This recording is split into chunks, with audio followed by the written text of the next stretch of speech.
very important topic. We know that climate change is uh, very critical right now, and there's a lot of events happening, and it's putting stress on crops, reducing agriculture productivity, and also, the conventional solutions sometimes don't work, and there is more kind of response farming, which is that you have to respond in the right time to be able to respond, and precision agriculture is also becoming more and more important as we go forward.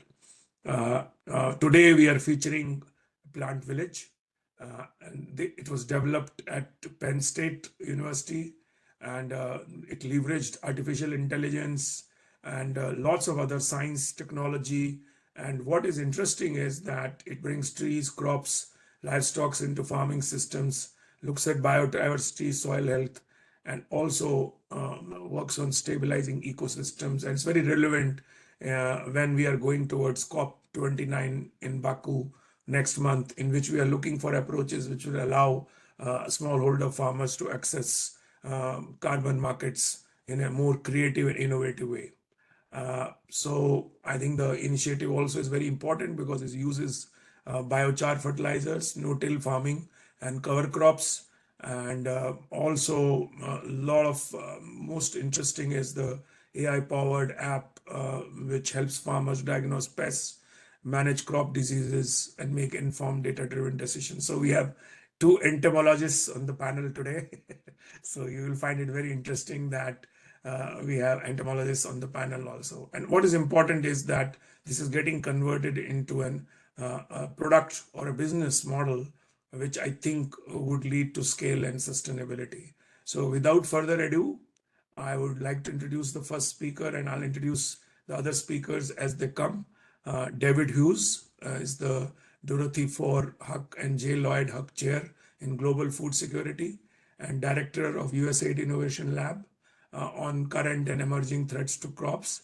He's founder of PlantVillage at Penn State, and also founder of the profit spin-out PlantVillage Plus, and also co-founder of Village Youth Fund. He has many incarnations. I cannot describe all of them in the short time he have. Very innovative thought leader and practitioner as well. And so over to you, David, for kicking us off. Thank you. Thank you so much indeed, Parmesh, for that, and thank you, Sunil, also for helping organize this. I'll just introduce my colleagues because we're just going to transition straight into them speaking. So the other person is Dr. Papana Paudil Timilsena, who's a world expert on fall armyworm. You'll hear about her, and then her work, and you also hear from Brenda Cheptu, who is the commercial director of PlantVillage Plus. So it's a real pleasure to be here and to discuss this important topic that Parmesh has talked about. So I'm coming from Penn State University and also wanting to speak about a new public-private partnership model that we're trying to push forward and really hoping to get some feedback. So the first part is to talk about the land grant and its evolution into what we call the cloud grant. So the land grants, Penn State University, many of them, are really excellent in the ways in which they've pushed forward applied research from foundations in 1855 as a farmer field school with Michigan State, the first two of them, then 1862 with the Morrill Act, a very new type of university system built upon the German Humboldt system, which did practical applied research. And what they did for a growing economy in the United States is they brought forward a future. And this is what they brought forward. Now, we can have some disagreements about the benefit of such high intensity, but we can't deny that it's highly productive. So the future is here where we have fantastically productive agricultural systems. But the future is not uniformly distributed. This is my country of Ireland in 1847 during the potato famine. And this is Africa today in many settings, where we have smallholder farmers, predominantly women, using antique tools, hoes or shovels, to pull out diseased tubers. In Ireland, it's potatoes. In Africa, it's oftentimes cassava with cassava brown streak disease. And the future is not uniformly developed, and many people still live in the past. And this was really brought forward by a good friend of PlantVillage, Kip Thom, the former ambassador to the Rome-based agencies, UNFAO, WFP, etc. And he showed this really dramatic picture where you have a museum exhibit in Zimbabwe, and then you have women in the field when he was visiting in 2019, no change. So the future's here, it's just not uniformly distributed. And so because of that, when I came to Penn State, I was really blown away by the success of the land grants, but then the non-democratic access to the knowledge that exists. So we can have all the knowledge at the land grant universities and other great institutions in high-income countries, but it's not uniformly distributed. So the idea for PlantVillage is to build a platform which will be a land grant in a phone. So doing all the things that land grants do: research, education, and extension. And we partnered with the United Nations. I was there for 2 years at FAO, and we still work very closely with them. We developed a suite of apps for them. We also developed other apps. So the fall armyworm, eLocust, we did one for India, PlantVillage app ourselves, and others with CJR.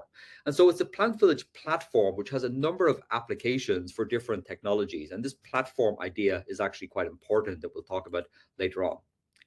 Fundamental to what we do is to provide knowledge to farmers like Rosalind here, who can then help her neighbor, Emiliana. And we do that through the application of AI that we develop, for example, in this case, in partnership with IITA, where we diagnose cassava diseases twice as good as humans. So then we build upon this. This is late blight, the causative agent of the Irish potato famine. We can develop AI for healthy or infected material, but then working with domain experts like the ones at the Potato Institute from CGIAR, we're able then to marry that with approaches whereby we're also lowering the application of fungicides. So decision support systems are built on top of our AI tools. This is really useful when we recognize that we're not done with threats as more and more of them coming in. So one big major threat that we have at the moment in East Africa is banana bunchy top virus. And having an existing platform with an existing AI tool allowed us to rapidly spin up AI for banana bunchy top viruses, and then bring that into a mapping system that would allow countries like the country of Tanzania to enable rapid response. And this is part of the current and emerging threats, the Crops Innovation Lab that I direct here at Penn State, and this enables us to rapidly respond to emerging threats, but then also build up capacity via AI for countries. And this capacity really comes to bear when you look at the cloud systems that allow collaboration. So historically, we'd have physical collaboration in physical buildings, but because of the cloud, we can have collaborations between government experts in, for example, the Tanzanian Plant Health and Pesticide Authority with experts across the world to check the AI, improve the AI, and then update it in real time. And here's an example where we have an expert from IITA working with our AI experts here at Penn State, like Pete McCloskey, and then also then delivering that to our ground team so they can test it. Rapid experimentation allows us to keep up with a very rapidly changing world. But we want to go beyond that. So this is some work that Serge Ouedraogo, our associate director at the Innovation Lab, is pioneering, again, with the Tanzanian government, whereby we have the AI, and you can see that here. It's diagnosing banana bunchy top virus. We see the map. That's all great. But you want to confirm it. We've all gone through COVID, and we understand the importance of confirming the presence or absence of the virus. In this case, we're putting in micro PCRs into government buildings for quantitative PCR, so we can have that genetic testing inside government buildings.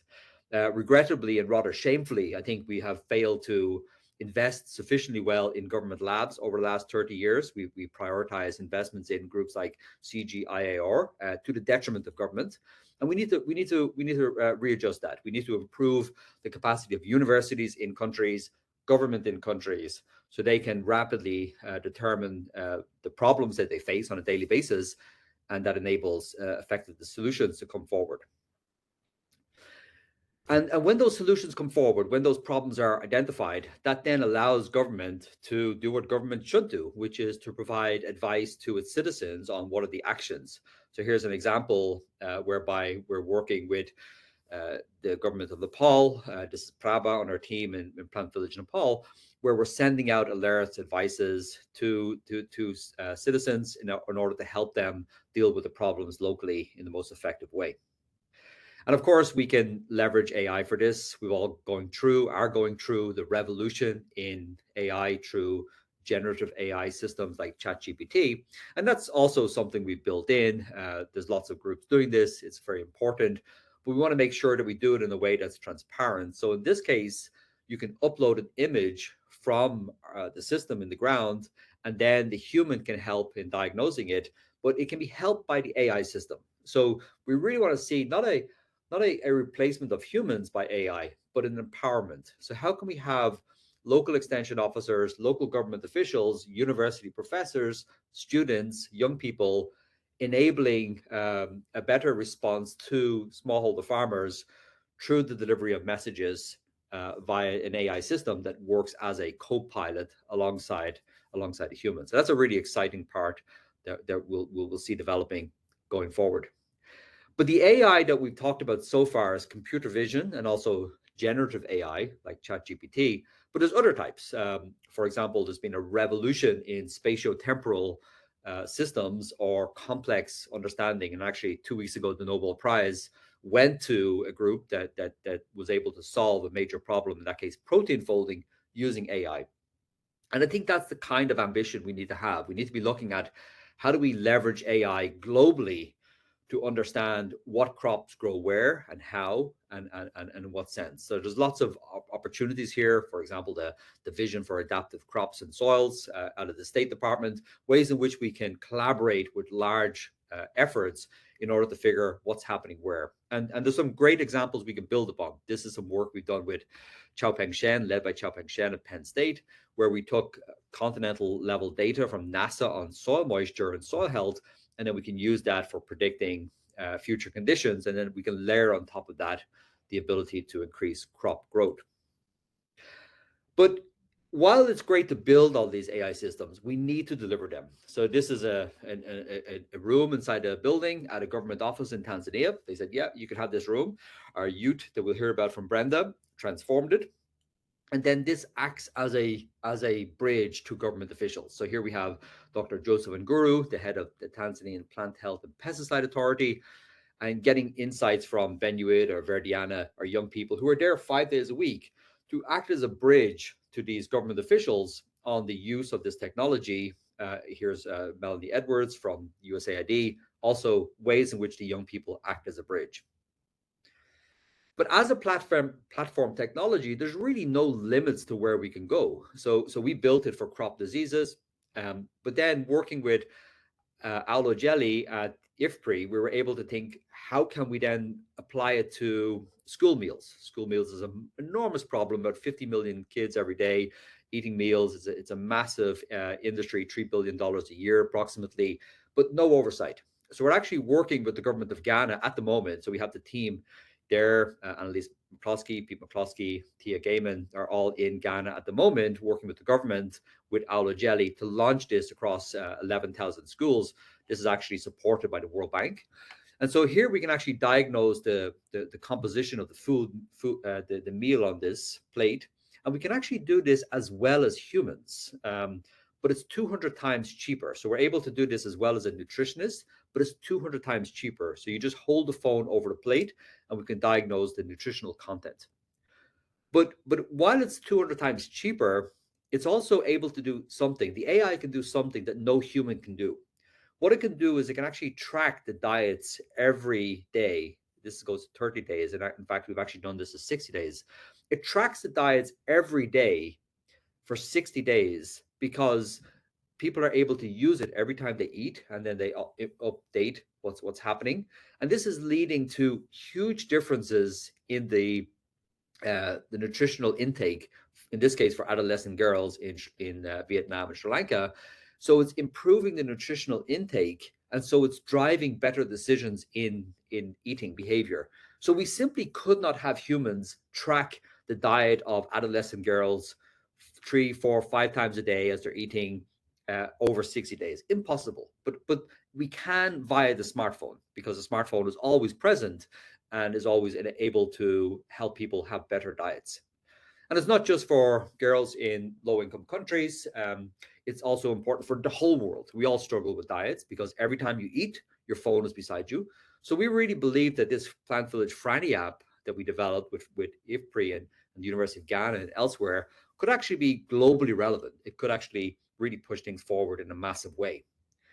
And that's because the phone is not just a phone. As we've understood in the global economy, the phone is a magical money making machine. You take a fallow asset like a car with a phone and you build the largest taxi firm in the world. You take a fallow asset like a house and a phone, you build the largest hotel chain in the world. Our thesis is that if you take a fallow asset like an underutilized farm in the global south with a phone, then you could build the largest carbon capture removal factory in the world. And that's what companies like PlantVillage Plus, Carboneers, and Biochar Life, and many others are doing. And they're doing it because we have to remove between 4 and 16 billion tons of carbon per year. That is going to be a massive industry. This is a McKinsey report showing it's probably going to be about a $1.2 trillion industry by 2050. And the best way to do that is through photosynthesis, not expensive factories in Iceland. And the best place to do photosynthesis is along the tropics. So smallholder farmers have a critical role to play in doing this. And so in order to accelerate that, we built the Biochar app as PlantVillage Plus, and we're working with about 40 companies, here are some of them, in our WhatsApp chats to co-develop this. We want to have radical transparency because we all understand the problem of the carbon market. And unless we have transparency by a company like PlantVillage Plus, which is partially owned by the university, we're going to be in trouble. We're going to see more and more exposés in the Guardian newspaper, and that's what none of us want because we need to have a trusted, accountable system. And as we go forward, we're going to do the largest experiment in human history. We're going to take billions of tons of carbon out of the atmosphere and put it into the soil. We have, or somewhere else, into rocks. And we don't know the effect. It's going to be the Carboniferous period 2.0, as our colleague Dries Rubenbrink calls it. And so we're going to have to science the shit out of it. And that's where universities are so important. We're going to have to make sure science is driving all of this front and center. And to emphasize how important science is, I'm going to hand over to my colleague, Dr. Bapana Tilbutsena, to emphasize this and the role it's playing in dealing with a pest of maize in Africa. So over to you, Bapana. Thank you, David. So I'm going to talk about maize, and which is the major staple crop in Africa, and also fall armyworm, which is invasive caterpillar, which is the biggest problem in maize cultivation. These pests alone cause economic loss of around 4.8 billion US dollar per year from maize alone, and this caterpillar can feed on more than 200 different crop species. Fall armyworm is an insect pest native to North and South America, but this pest has reported in Nigeria in January 2016, and then within a couple of years, this pest reported in many African countries and also moved to Asia and Australia. It has not reached its full potential yet. Our model actually identified several pockets in Europe that are climatically suitable for fall armyworm, but it has not invaded those areas yet. So there is a huge potential that it will move to Europe very soon. I think one country has already reported, but it can be there in other countries as well. So all the colored area on the right top can support the fall armyworm population year around, while the colored areas on the bottom right can support the fall armyworm population only during favorable season. Next slide, please. Yeah, it's there. So let's focus on Africa continent because our work is more focused on that continent. So climate change is expected to reduce the suitable areas for fall armyworm population, especially in Western and Central African countries. You can see this blue color represents the decrease in climatic suitability over time in the climate change scenario. However, Eastern and Southern countries we can see the increase in suitability. We can also see the change in the first picture as well. These red areas, which represents the optimal climate for fall armyworm population, is decreasing over time. However, very significant area in African continent will maintain the optimal habitat for fall armyworm fall armyworm, and then these areas, these red and orange areas, will serve as hotspot from where fall armyworm can migrate to other regions during the favorable climatic season and pose economic threat. So fall armyworm will be in Africa for decades. So this kind of information is crucial for scientists, policymakers, development organization to design long and short-term goals, strategies, and policies. But farmer, they need the practical solution that can be helpful for them to prevent this damage from this pest. Next. There are lots of scientifically proven solutions to deal with this kind of destructive pest, but those solutions are not practically implemented in the farmers field, or farmers are not actually adopting these technologies. And we see there are three major reasons behind this. First is lab field disconnect. So many discoveries, they stay at lab, and those technologies never get tested in the farmer's field and remain totally out of reach for the farmers for a very long time. And second is skill challenge. Some technologies are tested only in lab or small field experiment site, but when these technologies are applied in larger field under farmers' existing management practices, those technologies might perform totally differently. And another is accessibility issues. Some promising technology is not easily available to the farmers, and it creates barrier to adoption. So therefore, it is crucial, very crucial, to evaluate the effectiveness of these scientifically proven technologies in the farmers field under farmers management practices. And also we need to commercialize these technologies so that farmer can easily assess and adopt these technologies. Next. I'm going to talk about one case study where we tested the parasitoid to manage fall armyworm in larger areas in Kenya. On the left side, you can see there are two little tiny wasps. These are egg parasitoid of fall armyworm. This small wasp can lay egg inside fall armyworm egg and then kill fall armyworm egg. These parasitoids are already proven to be very effective in controlling fall armyworm in laboratory setting and experimental field, but they have not been widely tested in farmers field under farmers management practice in Africa. So in 2023 and 2024, with the help of PlantVillage Plus company, we released parasitoid in 910 Kenyan farms, and out of these farms we selected 129 parasitoid release fields across 5 different agroecological zones in Kenya, and compared the maize yield between these three groups: farmers using parasitoid, farmers applying chemical pesticide, and control farmer who did not use any control fall armyworm control measure. And result is very significant. In zone 1, farmer using parasitoid harvested 55% more maize than the control farmer and 30% more maize than those using chemical. And we see this significant yield increase in zone 1, 2, and 3. And these three zones are the food basket of Kenya. Next. In addition to this field testing, we also continuously train farmer on parasitoid to control fall armyworm, and also conduct research to understand the factors limiting adaptation.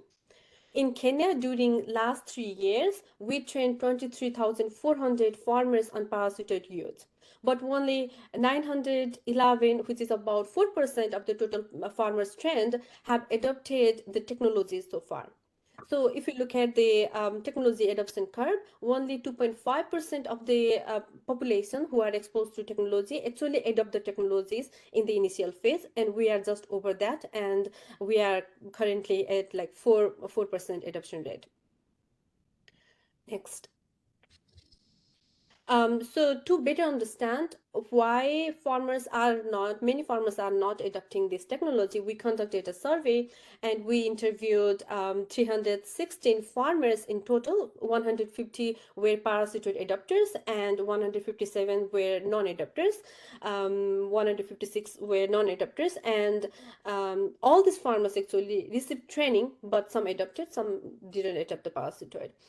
When we check their knowledge, both adopters and non-adopters, they correctly understood what is parasitoid and how it controls fall armyworm. You can see their response in the word cloud here that was created using the farmer's response during the interview. Out of 316 respondents, 43% of the total respondents received 2 to 3 training sessions, and they had deeper knowledge than those who had only one session. And we also found that the more training session correlated with higher likelihood of parasitoid adoption. Next. Then we asked non-adopters what would make them to adopt, what would encourage, what would motivate them to adopt parasitoid, and 40% of them requested more training sessions and demonstration failed. And 35% wanted to hear success stories from their neighbors before adopting parasitoid. And only 10% were looking for subsidy, and 9% mentioned that parasitoid is not easily available in the local market. That's why they couldn't adopt the parasitoid. Next. This is a different study, but I think it is including here with our collaborator at ECP found that parasitoid could disperse up to 1 kilometer from the release point within a crop growing season, and it could cover a larger area in subsequent year. This means parasitoid could actually benefit more farmers in a larger areas if whole community adopt this technology and put more effort on conserving this. So I believe this finding could motivate not only farmer but also policymaker to promote parasitoid to control destructive pests like fall armyworm. Next. Beyond fall armyworm, we also work on other major pests and also collaborate with research organizations and research scientists in different countries to expand our understanding on climate pest dynamics and the biological control of destructive pests. Currently, we are working with ECP to model plant, insect, and parasitoid interaction under climate change scenario, focusing on Tuta absoluta, which is the major pest in tomato cultivation. ECP research team, they have imported larval parasitoid of Tuta absoluta from Peru and now modeling trophic interaction between plant, this pest and this pest parasitoid under varying climate conditions such as different temperature, different CO2 concentration.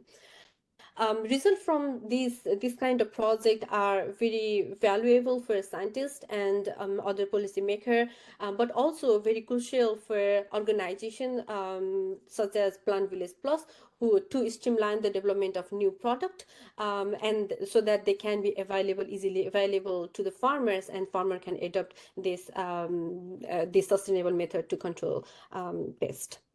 I will stop here and we'll hear from PlantVillage Plus. Great. So the next part is by Brenda, who will talk about scaling the solution. Over to you, Brenda. Okay, thank you so much for that, Bipana. So I'm going to talk about PlantVillage Plus. Right here, we can see a group of youths. Yeah, so we've through the innovations and scaling out, we've managed to have a business that we're going to see right from the discussion that I'm going to have. So we've trained 101 youths and employed them for mass production of the parasitoids that Bipana has talked about. So 101, this is to meet the demand, the growing demand for parasitoids. Both smallholder farmers and large-scale horticultural farmers need these parasitoids. So that means we need more youths to be trained and to be onboarded to support the demand. We've managed to produce over 180 million parasitoids This parasitoid not only control for armyworm, but also control other major pests of crops for the horticultural farmers that I've mentioned, like false codling moth, diamondback moth, etc., etc. Right here, we can see the technical director of PlantVillage Plus training the youths. So this initiative has not only been done in Kenya of training 101 youths, but also across borders. So we've been able to train more youths from Mozambique, Burkina Faso, Uganda, Nigeria on mass rearing, field release, and also conservation of these parasitoids. So we can release parasitoid, but if we don't conserve them, then we will be reducing the population that we are taking to the field. So we've been able to train these youths on all those aspects for these parasitoids. So these parasitoids has led us to another state where the demand has given us a business where we need to engage farmers. Next slide, please. So farmers are key. Having farmers as distributors or salespeople in the ground allows us to take this technology to the fields. We've seen from Bipana's slide that there is an adoption rate. So having lead farmers who are trusted by farmers is really key to taking these technologies to them. So we've been able to train 53 lead farmers across 12 counties in Kenya, most of them being women, a ratio of 1:2.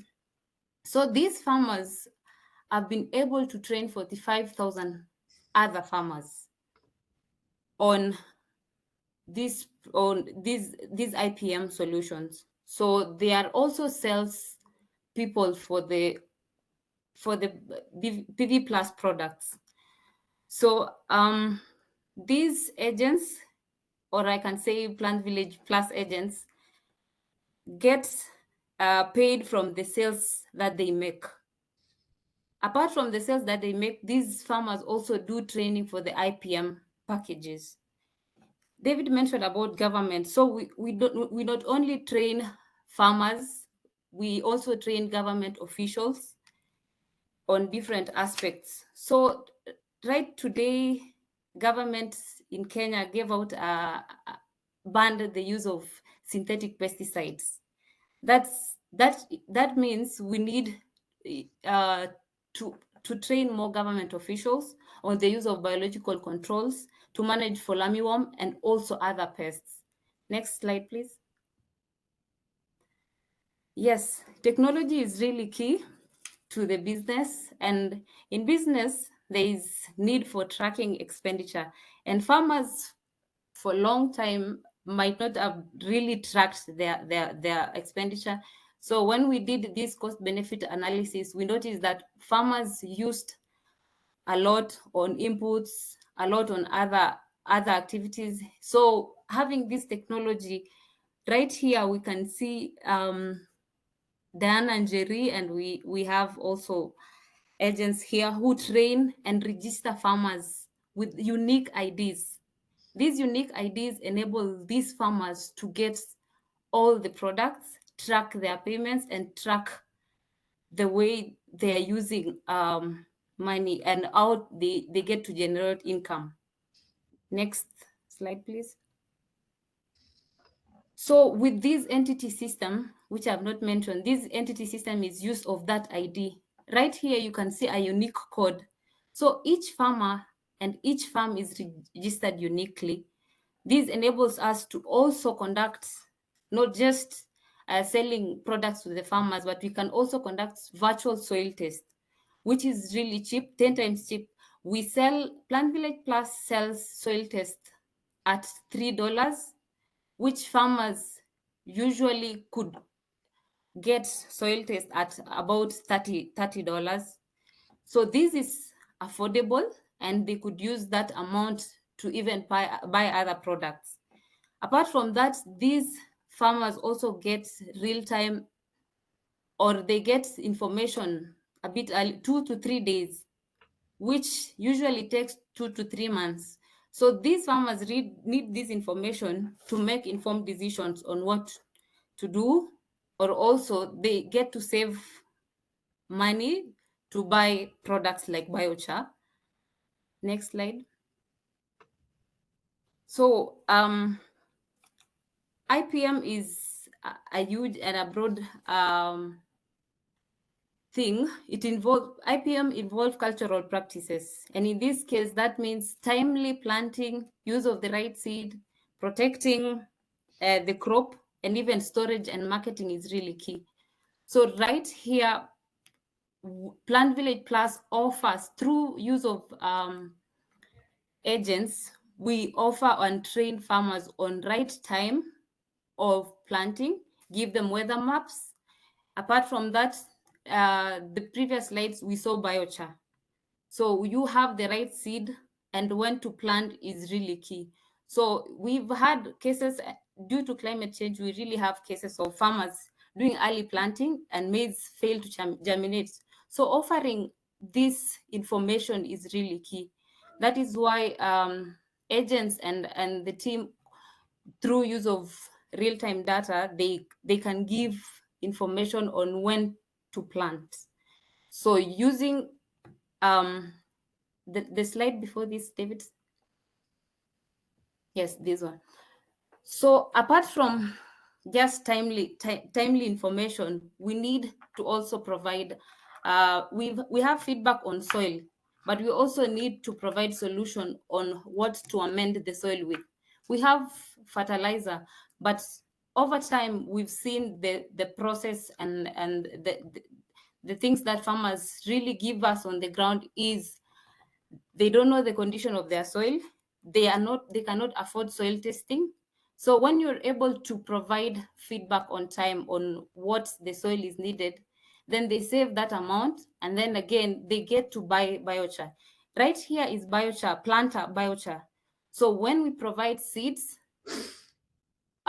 we also provide biochar. We have planting biochar, and we also have top dressing biochar.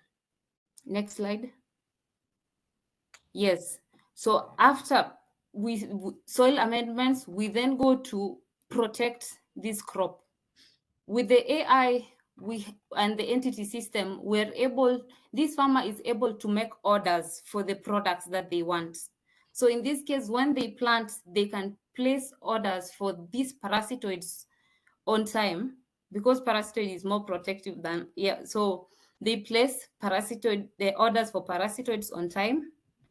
And then they also can record the day that they planted, because not all farmers can give the rights, they can order the parasitoids on time. So what they do is indicate the dates when they plant.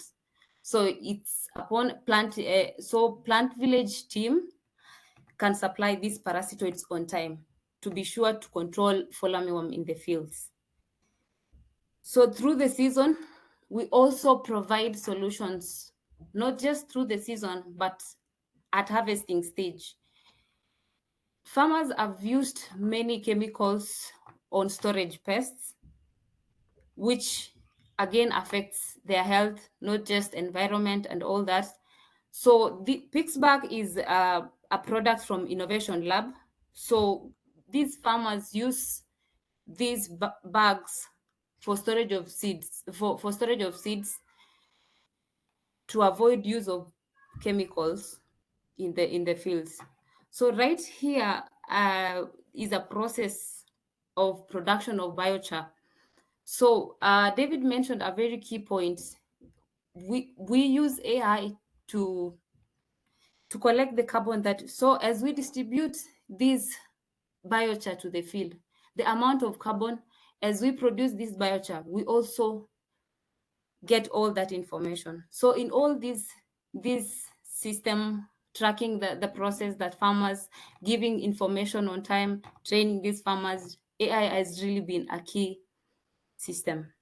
Thank you. Welcome, David.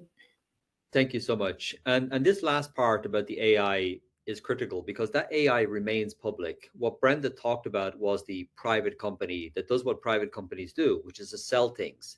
But in an unknown world, we want to make sure that we have the public AI and the public science that Bapana has talked about being really front and center, and the public AI that I talked about also being really front and center. So that really brings us back to the last part, which is act anew, which brings us back to Lincoln. So in Lincoln's second inaugural address, a quotation that I really like and has really driven my thinking around this space is his second inaugural address to Congress, where he talks about the dogmas of the quiet past being inadequate to the stormy present, and certainly under climate change, we have a stormy present.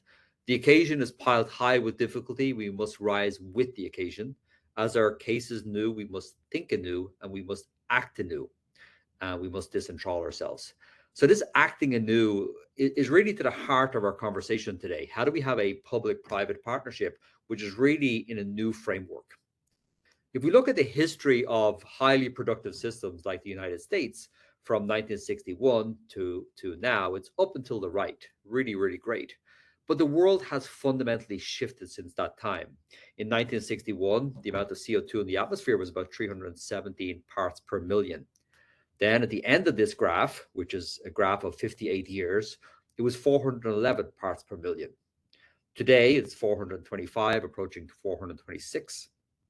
And if we extend this graph out another 58 years, we will have 560 parts per million. And since we're not stopping or reducing significantly our emissions, that's the direction we're going. But 317 parts per million at the start of that graph in 1961 is actually already too high.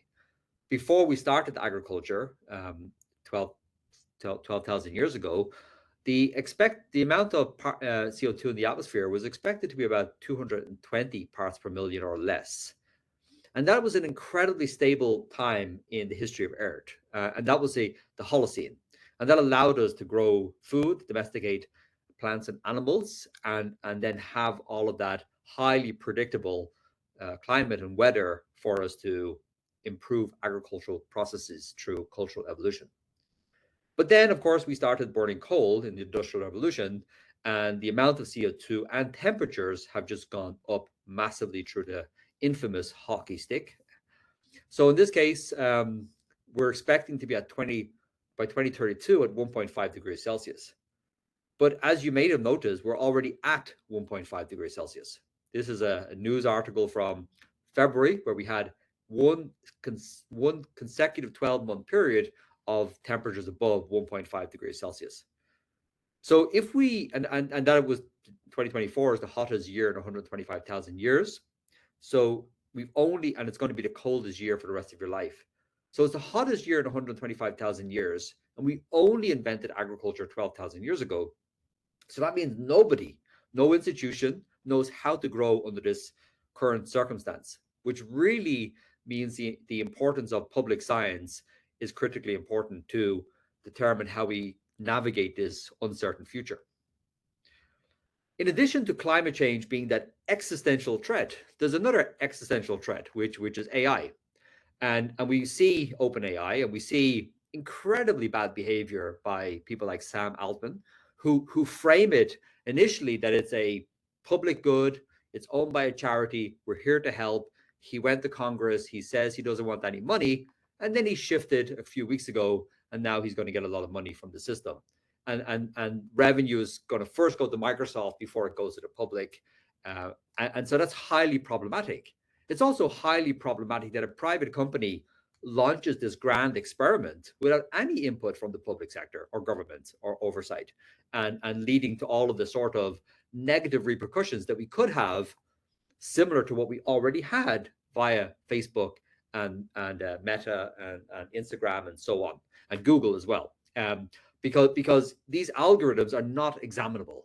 We cannot bring Mark Zuckerberg or Sam Altman in front of Congress and demand that they show us the negative impact or what the algorithms are, given that we have negative impacts on things like elections or teenage mental health. So we have to be careful about climate change, and we have to be careful about open AI. And there's 100 companies or 1 million companies, I hope, they'll be in this space. But at least for the company that we're trying to build, PlantVillage Plus, we hope it's going to be public. We hope it's going to have public and private components. And the way we frame it is we want to build this profit for purpose company to help young people like Brenda scale up solutions that scientists like Bipana are trailblazing. But we also want to make sure it's lockstep with universities like Penn State. And it should be, because universities like Penn State are very powerful. We just had a recent report of our expenditures, which are $1.3 billion per year, and will go up. So we really see PlantVillage Plus being a company with a $1.3 billion R&D department called Penn State, or any of the land grants, or any of the USAID innovation labs, or CGIAR, et cetera, et cetera. And I think that's critically important to navigate this new world and scale out solutions. And this is where we want to bring the public and the private sectors together. So PlantVillage at Penn State, the Association of Public Land Grant Universities, universities and partners like MOI or Lunar in the countries where we work, Kenya and Malawi, respectively. And they can use the software of PlantVillage, which has been paid for by the public. And then private sector like Carboneers or Biochar Life or PlantVillage or others that we talk about, they can leverage that software. But the idea is that the data that they collect, non-personally identifiable data, should come back into the public sector, because the public has an interest and right to know what is happening in the farm. Do we have a new threat like fall armyworm? How do we get ahead of it? Are more women using it than men? Is there a benefit of this seed versus that seed, et cetera, et cetera? Critically important to identify that.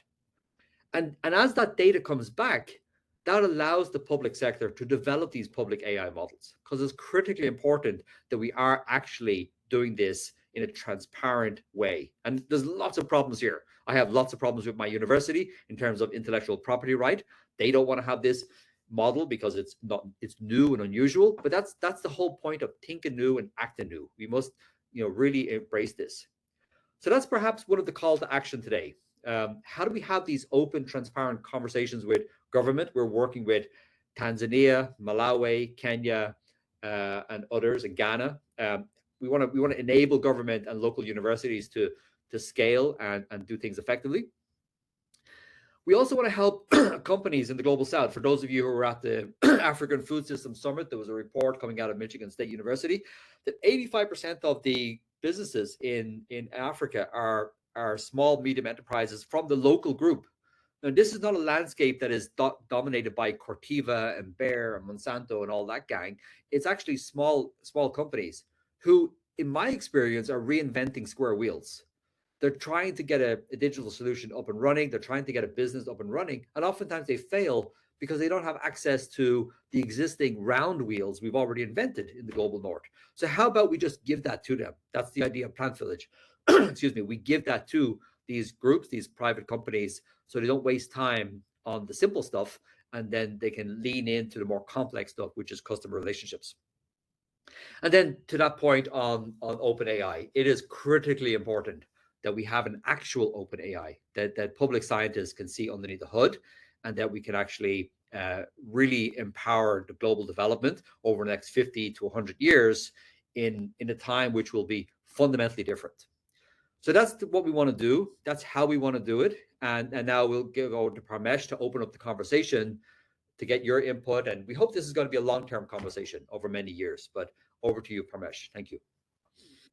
Thanks, David, Bipana, and Brenda, for very kind of rich insights.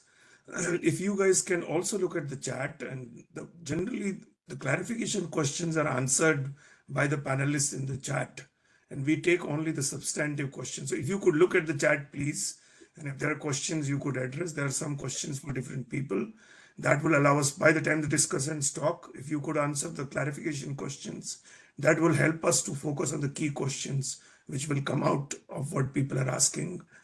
Now I would like to invite Harsh, who is our global lead on disruptive technologies for our Planet Vice Presidency, and has led a lot of innovative work on use of digital disruptive data technologies in Bank's portfolio. Over to you, Harsh. All right. Thank you very much, Parmesh. And it was a real pleasure to listen to David and Bipana and Brenda in terms of, I think, also very candid views on how technology is evolving and how it could help change our lives if used responsibly, and what is it that we could do to try and make it better. I think the first point that I got out of it was also something that I've always felt about India, but it's true of everywhere else in the world, that we straddle many centuries simultaneously currently, right? So you have situations where, like the example of the Ireland and Zimbabwe tubers. So this kind of thing is everywhere we go. I think we first get the feeling, oh my God, everything has changed when you see all these cell phones out there.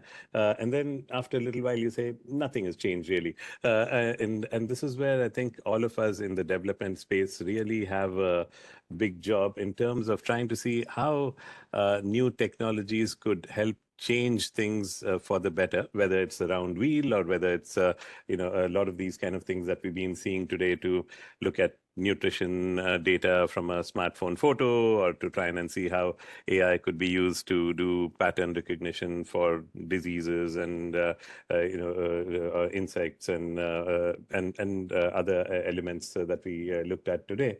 And this is where I'll come to the AI bit in a while, but that's a key thing, I think, to try and see how a lot of these technologies, which any one in isolation may not be a big deal, but together are a really big force for change in a manner which will be in line with those that are impatient for development, which is most of the world today.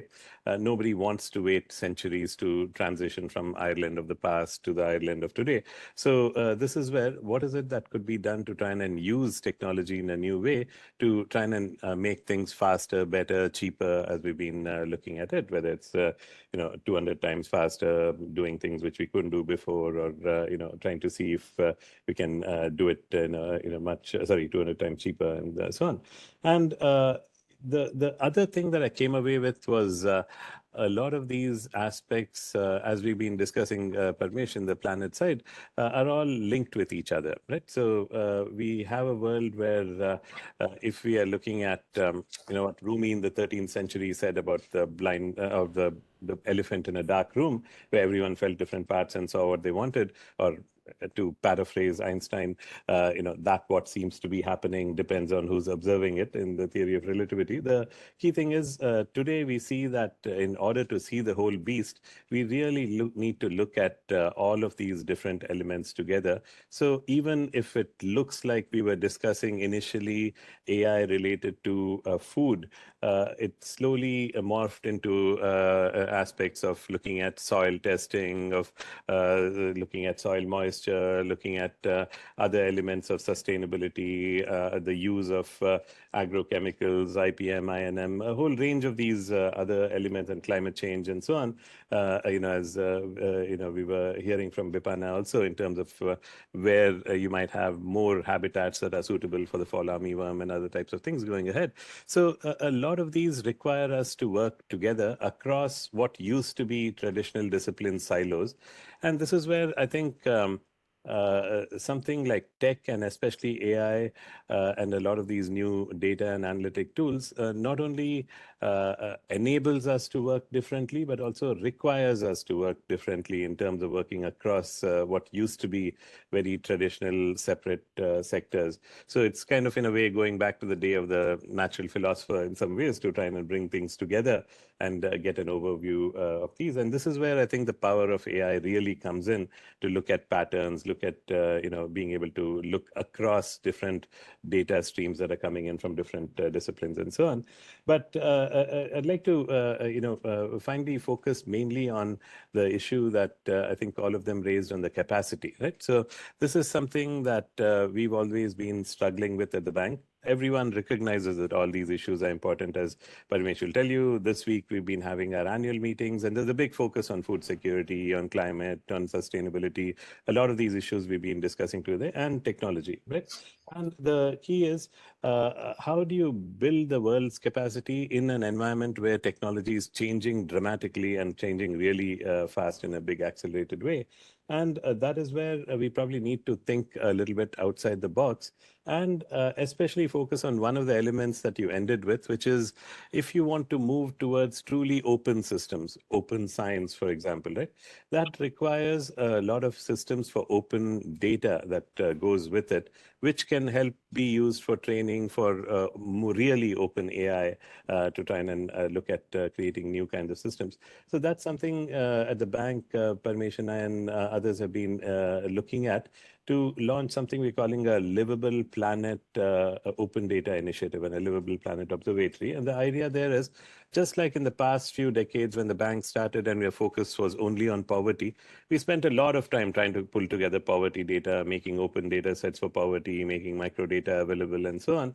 So it's now that we have a new mission, which includes a Livable Planet, we're trying to say, look, can we do the same thing on other types of data where there's many different players and many different folks are pulling data together?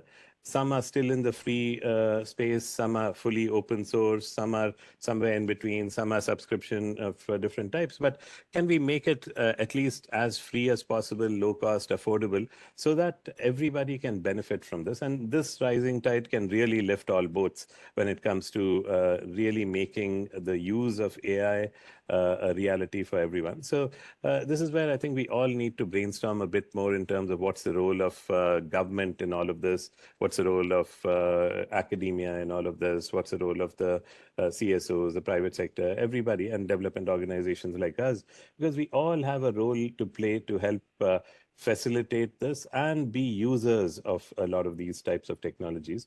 But I think today we saw a lot of interesting ways of thinking about how technology, especially AI, could be used not just to look at doing the pretty pictures and summarization that we've all seen with the ChatGPT, or to write policies in the form of Shakespearean poems. But the key is to try and see how what we at the bank also we are trying to do now, the object recognition, the computer vision, as you were saying, can also be leveraged to do geo AI, to do better, let's say, spatial classification or object identification and things like that, or to create new data sets in terms of building footprints or land parcels or farms around the world and so on.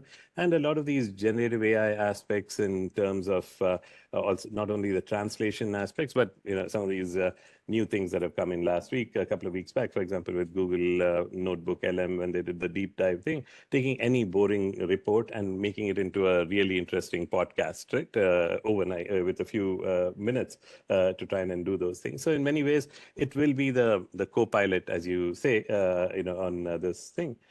The challenge is, where are we flying to, right? And that's where we all need to try and see if we can work on this together to see how we can encourage more of these open systems in which everybody does have a role. You'll still have a role for a lot of commercial folks to make money off of these things, but to do it in a way in which everyone contributes back to a larger whole in terms of data, basic analytics, so that everybody anywhere in the world can benefit from these systems. And it's not only the richer part of society that can benefit, which is unfortunately becoming the case in many of the places where we work. And this is where I think a lot of us in the places like the bank have a lot of responsibility as well to see what we can do in terms of not just work at a retail level, but more on these global and regional systems to try and make these happen. But back to you, and look forward to the discussion.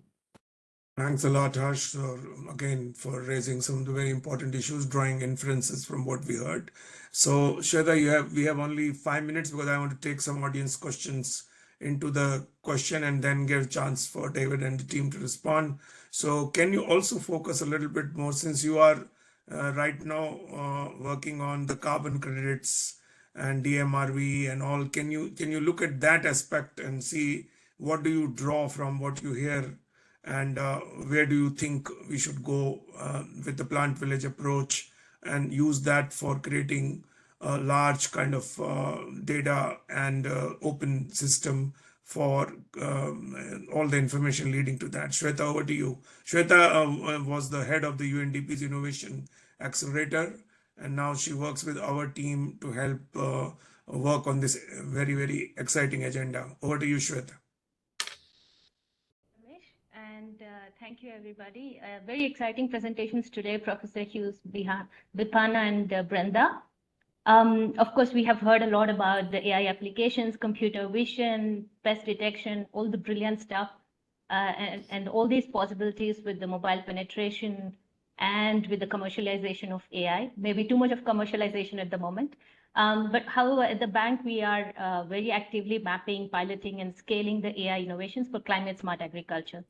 And our ambition is to reach AI innovations on climate smart to about 1 million farmers in the next few years in about 10 countries in Asia and Africa, and also onboard them to the carbon markets, along with digital platforms, digital monitoring, reporting, verification protocols, and so on and so forth. And we think that this is important because overall global picture shows that, well, there is carbon financing that is available, but not that much for agriculture. Agriculture produces about a third of global emissions, and 40% of, in fact, the global methane emissions are coming from the sector, but the financing is less than 5%. So how can we change that? So we are rolling out, strategies with focused themes around themes like agroforestry, soil sequestration, which Dr. Hughes, Bipana have also mentioned, including biochar. In fact, I've been binging a lot of material of PlantVillage and some of your videos, Dr. Hughes, on biochar, enteric fermentation in animals, and methane-free rice. So these are some of the focus themes because these are the large emitters, but we're also looking at the intersection of mitigation and adaptation, because unless and until we bundle them, like Harsh has mentioned, bundle technologies as well as bundle strategies, it will not make sense to the global south. And of course, I have a lot to say here, but maybe I'll just focus on the biochar because we have, let's say, the guru of biochar sitting here. So we do have like tremendous interest at the bank. When I'm talking to a large number of country teams, there is a lot of interest on soil sequestration and biochar application, right? And they're also in the favor of the small, low-cost, decentralized models like the ones that you have described in your presentation. But however, we are not receiving very encouraging signals, let's say, from the market.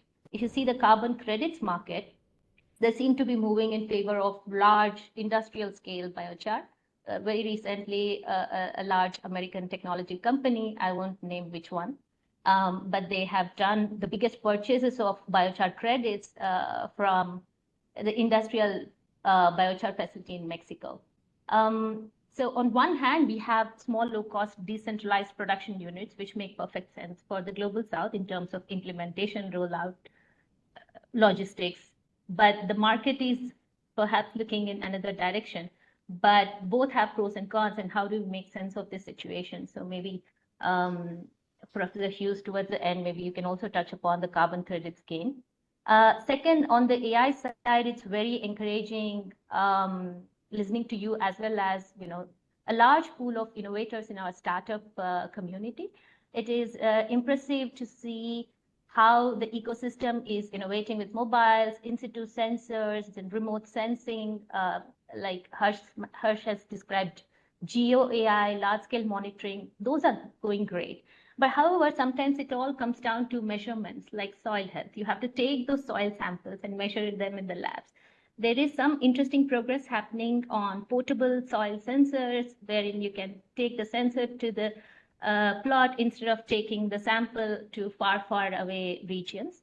So there is still a huge gap in the R&D infrastructure that is available, be it the low-cost portable sensors or be it a proper research facility that is expected by the carbon credits ecosystem, because you have to ultimately get it tested before you get it certified. And perhaps the Penn State R&D investments could be in the right direction to capacitate testing and R&D locally, but I would like to hear more about that. And third, of course, we have a lot of speculative science and real science, both floating in the R&D market, and some are discussing the possibility of some of the unintended consequences. Like today, I was having a discussion on how to reduce enteric fermentation. There are a large number of people talking about feed additives, but which ones are safe, which ones are not, which ones will increase the chances of bringing carcinogenic elements into the food chain. So it's a little bit dicey at the moment. There seems to be some clarity, but then we don't know how things will pan out in the near future and the far future. So Any thoughts on de-risking of such strategies? And of course, we completely resonate with your call for collective action, public-private partnerships, global digital public goods. In fact, Parmesh has been very bullish about the global digital public goods. Harsh has mentioned open science and open data, which need to be precursor to having open AI algorithms in their truest sense. So, but big thumbs up, and we are with you on the open science agenda. Thank you. Thanks a lot, Shweta. So I think what I will do now is that they're very rich kind of questions coming in, and what we'll do is that we'll pass on the chat to you, and even if you are not able to do it now, I would request you to look at it and respond, because then we are really collectively creating a two-way discussion, because that will become the proceedings of it. But I'll pick up 2-3 issues which are arising from what the questions are coming and what issues which Harsh and others have raised. So I think I will not go to the specific ones because there's no time to answer specific questions in the remaining time we have. But the most important thing which I think people are asking is that, this investment in the OpenAI platform, which we have to create now, which is like Shweta is also referring that, and Harsh is also referring that we need an open data investment to then let products to come out of that. And there could be products from North, but I'll slightly disagree with David that the rate of innovation from the startup ecosystem is really sometimes much better than what's happening in the North on this area. So I think you need to somehow harvest this enormous creativity which is happening around this, and then somehow bring it to an open architecture where some things are available in a common way, and then some things are developed as a result of it. So David and the team, one response I would like is that how do we envisage PlantVillage Plus creating this open data architecture which will feed the development of AI-based products and services? How do you envisage that? And I like the combination of physical and digital you have. You have the products, you have the physical presence, and you have the digital. And I believe also the pure digital is not going to solve the problem. That's why work which Brenda is doing with young people, very, very important that we need to accompany that, the two parts together. So how do you see, if you are looking at Penn State now, what's going to be your take with USAID Innovation Lab on how you invest in the open data, which is really producing AI innovations at a much rapid rate? How do we envisage that happening? And then the second related question is, what role do we think World Bank should play in developing these kind of public goods?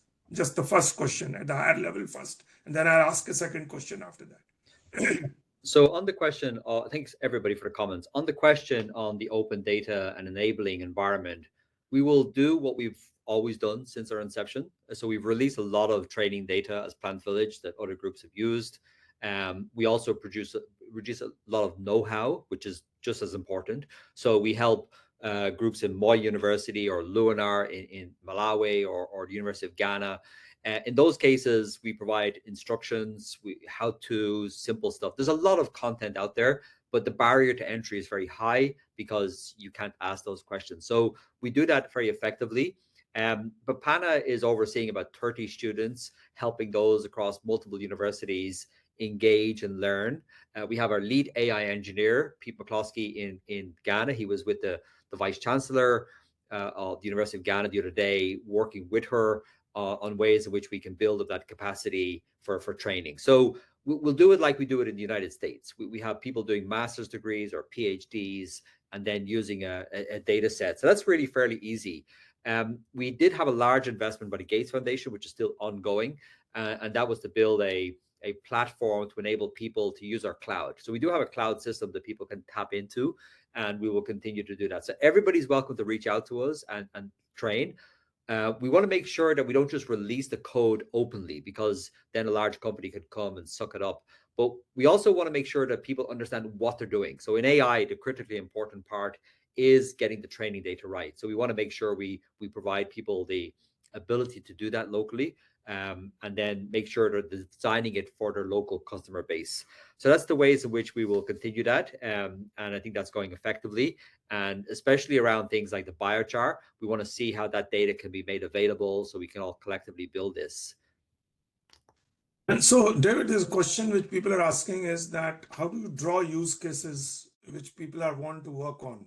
So I think there are, when we look at people on this call, 50% are from Africa, and they are working on different use cases. So how do you source those use cases now and create a kind of at least a global or an Africa-wide kind of an architecture or an engine? So your PlantVillage Plus or whatever you are envisaging as a business model grows more in Africa. And the second question is that what role should World Bank play in making sure that this doesn't happen at a very slow scale, but happens rapidly? So we see a range of companies who might be front facing with customers across Africa, and we should be enabling them to just access our output. Or so let's say they upload, details of where their farm is or their customer is, then we can rapidly send those virtual soil tests or rapidly send weather alerts or rapidly send information on the best approach and the current and emerging threats. So that enables them to provide that to their customers and then also provide what is their added value. So presumably this company has some benefit, trust, or some product that they're selling. They should be able to easily port into our system. They should not be developing their own architecture, their own software, and their own APIs, because that's just expensive and that's going to kill them.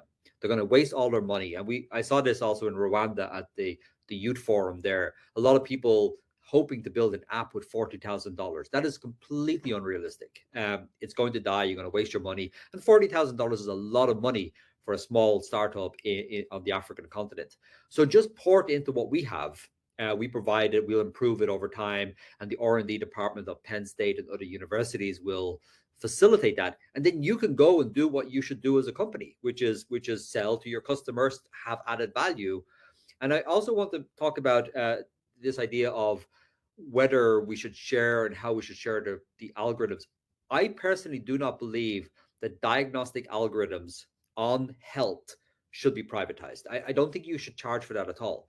Because as soon as you do that, you get into the realms of Theranos, where you overstate your competency. I think that the diagnostic services, especially in a changing world, have to be public, meaning everybody should get that for free, irrespective of the size of the company, etc. And public scientists should see that. That's very good. So I think if we take it the soil diagnostics and plant pest diagnostics. So if we take the equivalent of that in agriculture, I think if these two could become universal, I think a lot of solutions would go faster, because we spent ages in getting the diagnostic and have made barriers quite high. So I like that formulation. And so how do we invest in now it is a public good to enable that this becomes universal? So I think this is a good idea to pursue in that sense. The final question which I would like to also raise now is that there are a lot of people, you brought a lot of nutrition stuff also into it, which I think was, and there is something happening on the grain quality and all in the same way that you just put a recognition and do that. Now, how do we develop a kind of solutions which really work on this space? So there's a computer-aided kind of photographs and all which are coming in very rapid say and in a way. And can we derive some kind of business model which uses a lot of these pictures and then also the observations which Shweta was talking from sensors and all, and put it all into one? So are you looking at other forms of things other than pictures like sensors and satellites? So how are you using sensors and satellites to feed into your model, the satellite data, the remote sensing data? Yeah, we do work we do chemistry tests as well for soil. We have a really big soil lab here at Penn State. We're trying to bring that knowledge out there to improve it. We do Internet of Things. So in the case of biochar, we're also working on temperature measurements. One of the CEO of PlantVillage Plus, Lavanya, Bhupati is currently in India at the moment looking at testing kits. We see they're working really well in India and Nepal. We want to bring those to Africa. So absolutely, it's going to be very multimodal, and then being able to test things locally. We also have a lot of support that we do for master students and PhD students on the continent in multiple countries. So in those cases, those students are testing the chemistry, but also using microscope to understand the diversity of nematodes. All of that is public research. All of that is out there and available for everybody. So we want to make sure that when we say something, and I think that's really important. There was a paper I saw recently criticizing the application of bacteria to the soil for nitrogen fixation. Major companies like Pivot are getting huge amounts of money to do this, getting a lot of attention from people like Al Gore, etc. But as far as the paper was talking about, and I'm not an expert on nitrogen fixation, but it doesn't work. And I think that's really important because just before Theranos failed, Elizabeth Holmes brought former Vice President Biden to Theranos. And just because you have a powerful person saying something positive about it doesn't mean it's real. And this is where scientists who understand nitrogen fixation need to be front and center, where they can call balls and strikes. And that is the beauty of at least the land grant system and other university systems. Nobody can fire me for what I say. Thank you. You can be fired from the CEO of Apple. You can be fired from your government position. You can be fired from lots of, but people cannot fire me for saying what I just said about Pivot. Or Shweta was talking about Microsoft buying credits from Exomad. And I can say stuff like the carbon market is problematic because 62% of durable carbon credits are bought by Microsoft, and there's not another Microsoft out there. So we're setting ourselves up for failure. Again, that is the beauty of having scientists who are tenured being able to speak in this way, the checks and balances in the system. Back to you. Now let's go to the carbon credit part of it. In the last conversation we had that we have an aspiration that we have a proof of concept for the carbon market, which is all being hyped from one COP to another, but we don't have a working model for million farmers there.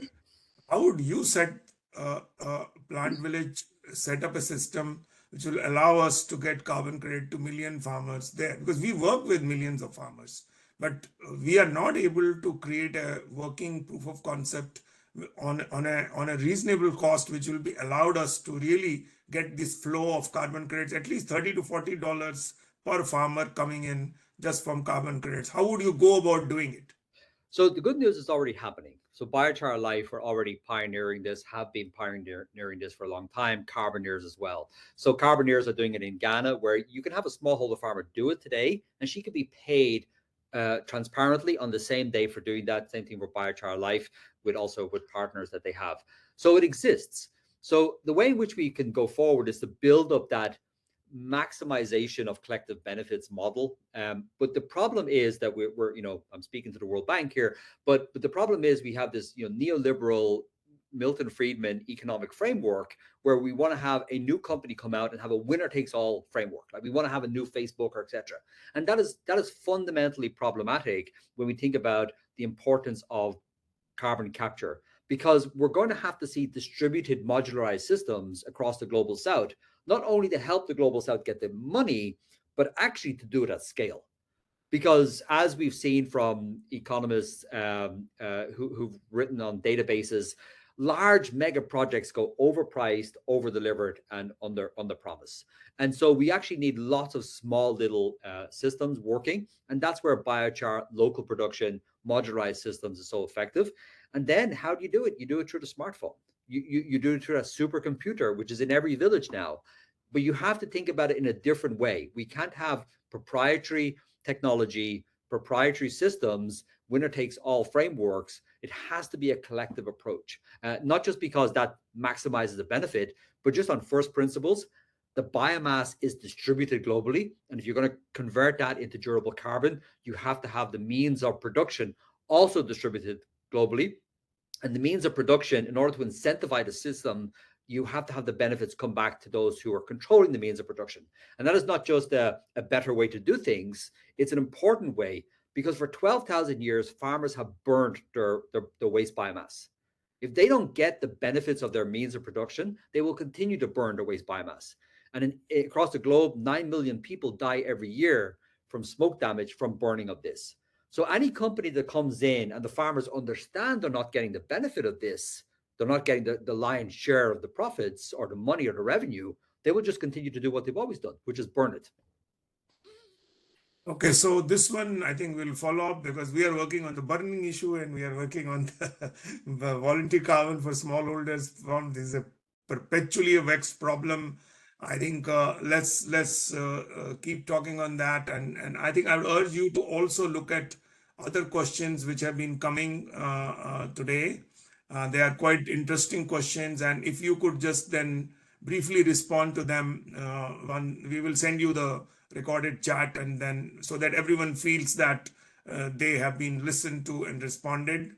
I think the discussion has been excellent, and I want to thank Bipana to share your full vast knowledge of the entomological research which you are doing, which a lot of people might not be able to follow, but what they follow is that what you are doing with that data and what products you are trying to create out of this. And then also Brenda on how you are developing the whole youth entrepreneurship element into this, and how do you use a lot of young people to get excited in terms of collecting data, inputting data, analyzing data, developing products, operating businesses which use data. This is exciting for us. We are working on an agripreneur model with a number of innovators across Africa, and we will link you up with them also, because I think you could immediately get access to that network, and you could do thousands of them very quickly. So our role is to really link you up also, so that you could do your things also much faster. There are all the other people, as David said, are also people who could be franchisees for your work, and then we link up with the startup community so that they could use your solutions to develop new kinds of products and services. I really thank David, Bipana, Brenda, and also Harsh and Shweta, and lots of people who very actively participated. We reached 165 at one point of time, which is a very good number. So there is a huge interest, and people stayed till the end, and people are still asking very intelligent and very thought-provoking questions. So we look forward to working closely with you. There will be a follow-up meeting which we will arrange based on the interest which has been shown, and then we'll see how we can work more closely with you as we go forward. Much deeply appreciate your time and passion and energy. Thank you very much, and good morning, good afternoon, and good evening to everyone who joined us today. Thank you very much. Bye-bye. Thank you, everyone.